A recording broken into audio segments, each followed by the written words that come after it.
She was the most photographed woman in the world, a symbol of beauty, grace, and compassion. Yet behind that iconic smile was a woman fighting a silent war. She was not born into fairy tales, she was trapped in one. This is the story of Princess, the People Princess, Lady Diana. From her quiet childhood to royal wedding, from heartbreak to her tragic death, and the legacy that still lives on, let's uncover the untold story of Diana Spencer. Diana Spencer was born on July 1, 1961 in Park House. She was the fourth of five children in British family. Even though Diana was born into a nobility, her childhood was far from ideal. At age 7, her parents went through a bitter divorce, a trauma that deeply affected her. She was shy, sensitive, and often sought love and attention, something she would continue to seek even in her royal life. She loved music, dancing, and dreamed of becoming a ballerina. But life had other plans. She was not a top student, but she was kind, playful, and well linked. After completing her education, she moved to London, shared an apartment with friends, and worked as a nanny and kindergarten teacher. It was during this time her life was about to change forever.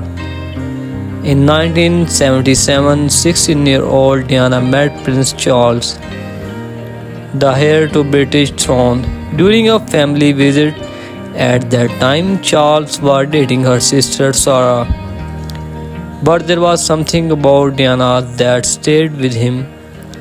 3 years later, Charles began courting Diana. In February 1981, their engagement was announced to the world. When asked if they were in love, Diana replied, "Of course." Charles added, "Whatever in love means." On July 29, 1981, the fairy tale began. The wedding was watched by over 750 million people around the world. I mean, 750 million people around the world. Diana was only 20 years old. She wore a 25-foot train. Millions cheered as she became the Princess of Wales. But what the world did not know was that cracks had already begun to form. Adapting to royal life was overwhelming. The media hounded her every move. The palace expected her to behave a certain way, to be silent, obedient, and perfect. Diana began to suffer from anxiety and bulimia. She felt trapped, lonely, and emotionally behind closed doors. Her marriage with Prince William was falling apart. Even during her pregnancies, she was deeply unhappy. In 1982, Prince William was born. In 1984, Prince Harry arrived. Diana adored her boys, but her relationship with Charles continued to suffer. Someone said there were 3 of us in this marriage, so it was a bit crowded. She was referring to Camilla Park Bowles, the woman Charles had never truly left. As the truth of Charles and Camilla's affair became more obvious, Diana's pain turned public. She started taking control of her story, giving interviews, attending solo events, and winning hearts everywhere she went. In 1995, she sat down with journalist Martin Bashir for a bombshell interview of BBC's Panorama. Millions watched as Diana spoke openly about her marriage, her struggles, and her heartbreak.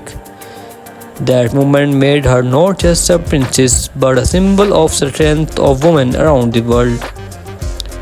While the royal family focused on traditions, Diana focused on people. She visited AIDS patients at a time when people were afraid to touch them. She hugged sick children, walked through minefields in Angola, and brought attention to issues the royal never had dared spark of. Her compassion was raw, real, and revolutionary. The world saw her as a modern day saint. They called her the People Princess. She changed the very idea of what it meant to be royal. In 1996, Charles and Diana officially divorced. She lost her title of Her Royal Highness but gained something more powerful, her freedom. She focused more on humanitarian work, charity, and spent more time with William and Harry. She also began a relationship with Rudi Al Fayed, son of Egyptian billionaire Mohammed Al Fayed. Desperate trying to live a private life, the paparazzi never let her go. On August 31, 1997, Diana and Rudi were in Paris. As they felt the Ritz Hotel late at night, paparazzi cashed their car through the streets. Inside the port, the Alamatun, the speeding car crashed. Rudi and the driver died instantly. Diana was critically injured. She passed away a few hours later. She was just 36. The world stopped.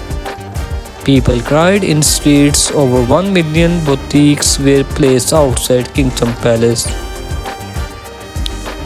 Over 1 million buckets were placed outside Kingdom Palace. Her funeral was watched by 2.5 billion people. Elton John sang and written version of Candle in the Wind. My beautiful viewers and all my subscribers, I hope you enjoyed this video. So my beautiful viewers, if you enjoyed this video, please share this video with your family and friends. So many questions the cricket consultants of Diana's death. Why was the car speeding? Why were not they wearing seat belts? Was it just an car accident or something more? Rudi's father claimed it was a royal conspiracy to stop Diana from marrying a Muslim. Official investigations ruled it an accident caused by a drunk truck driver, but doubts still remain. To this day, many believe we will never know the truth. Diana's legacy lives on through her sons, Prince William and Prince Harry.